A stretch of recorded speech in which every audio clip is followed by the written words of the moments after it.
धन्यवाद साथियों, आपका सभी का धन्यवाद। जैसे कि अभी अध्यक्ष महोदय ने कहा है, विस्तृत रूप से कहा है, और 3 तारीख को हमारा नोटिस गया था प्रबंधन को, और आज उस नोटिस पे माननीय प्रबंधन निदेशक महोदय ने हमारी बैठक बुलाई थी, और उस बैठक में जो 12 तारीख के जो स्वर्ण जयंती समारोह के उपलक्ष्य में माननीय मुख्यमंत्री महोदय ने अनाउंसमेंट की थी, और उस पर क्या आगे की कार्रवाई प्रबंधन की ओर से होगी उस पर उन्होंने अवगत कराया है। और उससे हट कर भी कुछ मुद्दों पर जो हमारी बातचीत हुई है,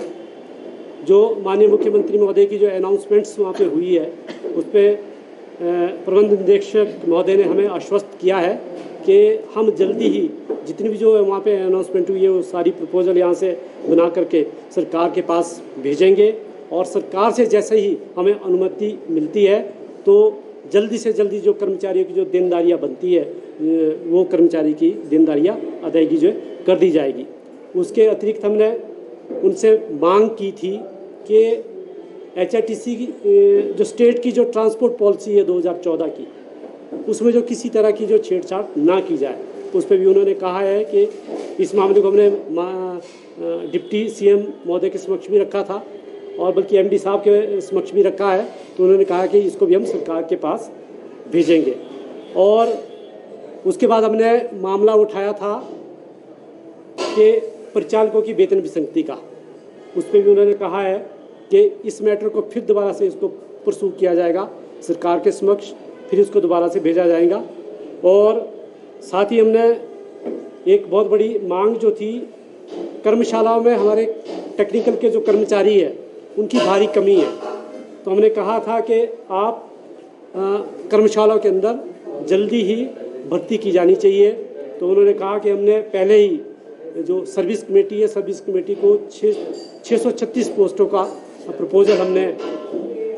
सर्विस कमेटी को भेजी है। शायद वो वित्त विभाग के पास लंबित है, उसको दोबारा से उसको परसू करने की कोशिश करेंगे, और जो भी उसके रिजल्ट आएंगे वो आपको अवगत कराएंगे। साथ ही हमने कहा था कि कर्मचारियों को तो जो 55 महीने का जो नाइट ओवर टाइम जो पेंडिंग था, वो तो एक मुश्त सरकार ने देने की हामी भरी है 2 किस्तों में,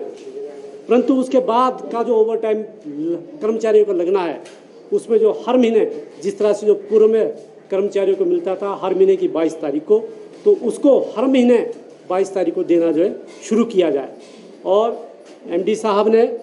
हमने भी कहा है कि आपने बहुत मेहनत की है, और वर्तमान समय में HRTC की आय बढ़ी है, और आप इसमें थोड़ा और इजाफा करेंगे तो आपके जो छोटे छोटे जो ड्यूज़ है वो जल्दी जो है हम उसको क्या ना क्लियर करते चले जाएंगे। और अगली बात जो हमने की थी कि सब इंस्पेक्टरों की पोस्टें बहुत समय से खाली है, तो उन्होंने कहा कि सब इंस्पेक्टरों की जो DPCO जो है जल्दी हो जाएगी, लगभग 1 सप्ताह के अंदर 60-65 पोस्टें उसमें भरी जानी है लगभग। तो ये मुख्य बातें जो हुई है। और एक पीस मिल के जो हमारे कर्मचारी साथी है, जो उनको रेगुलर होना है, लगभग कोई उनको क्या कॉन्ट्रैक्ट पे आना है, तो लगभग कोई 150 के आसपास के कर्मचारी है, तो उन्होंने कहा कि जल्दी ही वो भी जो है कॉन्ट्रैक्ट पे आएंगे, और उसके बाद उनका जो रेगुलराइजेशन का जो प्रोसेस होता वो भी उनका जो है